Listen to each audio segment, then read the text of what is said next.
güzel.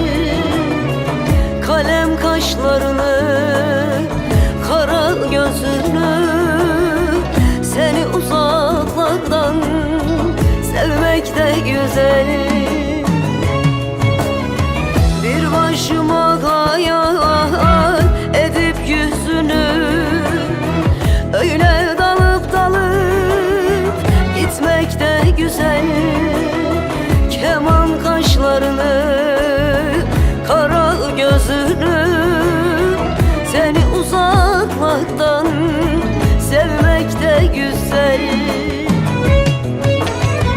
Yazıyorum seni kalem elimde, adın hiç düşmedi gülüm dilimden.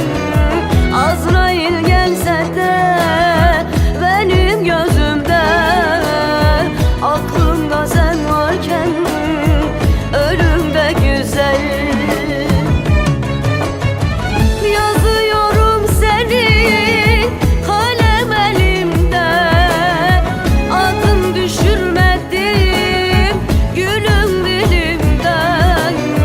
Azrail gelse de benim gözümden, aklımda sen varken ölüm de güzel.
Keder sararken, bu yüreğim sensiz hep kan ağlarken, seni hayal edip gülmek ne güzel.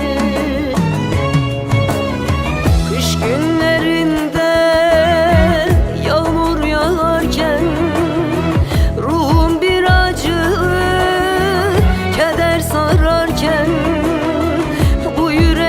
sensiz hep kan ağlarken, seni hayal edip gülmek ne güzel. Yazıyorum seni kalem elimde, adın düşürmedin gülüm dilimden.